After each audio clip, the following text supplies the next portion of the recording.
भारत माता की, भारत माता की, भारत माता की।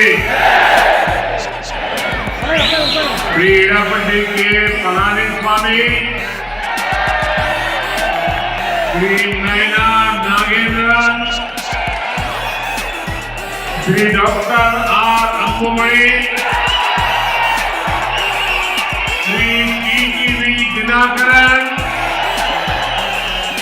Shri G K Vasan, Shri doctor A C. संगुरम, Shri K C. Thirumaran, Shri B. John Pandian, Shri M. Jaganmurthy, Shri doctor T R. Parivendhar, Shri Chennamurthy.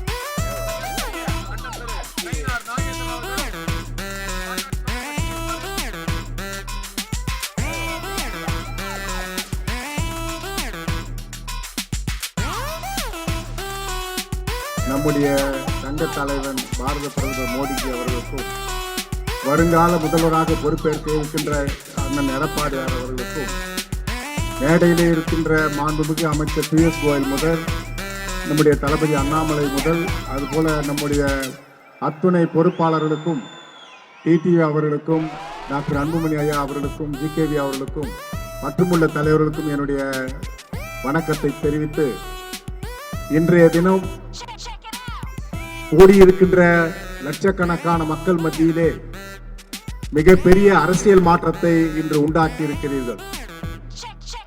நம்முடைய இந்திய நாடு பாரத பிரதமர் திரு மோடிஜி அவர்களுடைய தலைமையிலே விஸ்வகுருவாக பொறுப்பேற்றிருக்கின்ற ஐயா அவர்கள் உலக தலைவராக வலம் வந்து கொண்டிருக்கிறார்கள். 28 உயர்ந்த நாடுகள் அந்த நாட்டினுடைய உயரிய விருதை பாரத பிரதமருக்கு கொடுத்திருக்கிறார்கள். இந்தியாவுடைய ஏற்றுமதியை அதிகப்படுத்தி இருக்கிறார்கள். நேற்றைய தொலைக்காட்சியிலே கூட 2800 கோடி ரூபாய்க்கு ராணுவ தளவாடங்களை ஒரு நாட்டிற்கு அனுப்பி இருக்கிறார்கள். ஒரு மிஷின் கன் வாங்க வேண்டும் என்று சொன்னால் கூட பிரான்சை எதிர்பார்த்து ஜெர்மனியை எதிர்பார்த்து இருந்த இந்தியா இன்று உலக நாடுகளுக்கு ராணுவ தளவாடங்களை அனுப்பி கொண்டிருக்கிறது. அப்படி உலக தலைவர்களாக 13வது இடத்திலே இருந்த பொருளாதார 5வது இடத்திற்கு கொண்டு வந்து 5லிருந்து ஜப்பானை பின்தங்கி 4வது இடத்திற்கு வந்து இன்னும் 2-3 ஆண்டிலே ஜெர்மனியை பின்தங்கி 3வது இடத்திற்கு வர இருக்கின்ற பாரத பிரதமர் ஐயா மோடிஜி அவர்கள் அவருடைய காலத்திலே வாழுகிறோம், அவரது காலத்திலே அவரோடு பழகுகிறோம், தேசிய ஜனநாயக கூட்டணியில் அவரோடு விருந்து சாப்பிடுகிறோம். அவரது பொற்காலத்திலே ஆட்சி இந்தியாவுடைய பொற்காலத்திலே ஆட்சி. அதே போல தமிழ்நாடும் டெல்லியும் ஒன்றாக இணைந்தால்தான் தமிழ்நாட்டினுடைய வளர்ச்சி பெறும். அன்றாடம் மத்திய அரசை சீண்டிக் கொண்டிருந்தால் தமிழ்நாடு வளர.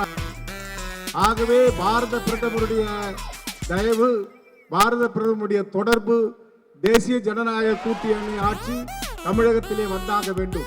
அதற்கு இன்றைய தினம் நீங்கள் அடிக்கல் நாட்ட இருக்கிறீர்கள். நம்முடைய எடப்பாடியார் அவர்களுடைய ஆட்சி ஒரு நல்ல பொற்கால ஆட்சியாக அமைந்தது. தாலிக்கு தங்க வேண்டுமா, அதே போல லேப்டாப் கொடுக்க வேண்டுமா, 11 மெடிக்கல் கல்லூரியை கொண்டு வர வேண்டுமா, அப்படி பல்வேறு திட்டங்களை அம்மா உணவகத்திலிருந்து அத்துணை திட்டங்களையும் கொண்டு வந்த எடப்பாடியார் தலைமையிலே மீண்டும் தமிழ்நாட்டிலே முதல்வராக அவர் பொறுப்பேற்று தேசிய ஜனநாயக கூட்டணி ஆட்சி அமைய பாடுபட வேண்டும். இன்னும் 75 நாட்கள் நமக்கு இருக்கிறது. உண்ணாமல் உறங்காமல் குஞ்சாமல் இல்லாமல் பாடுபட வேண்டும் என்று தேசிய ஜனநாயக கூட்டணியுடைய பொறுப்பாளர்களை கேட்டு விடைபெறுகிறேன். நன்றி, வணக்கம். எல்லாரும் உங்க செல்போன்ல லைட்டை உயர்த்தி இப்படி காமிங்க.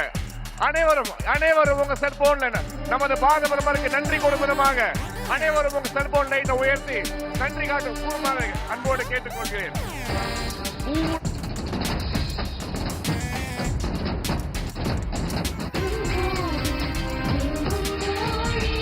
பாரத் மாதா கி, பாரத் மாதா கி, பாரத அன்னையின் புகழ், பாரத அன்னையின் புகழ்.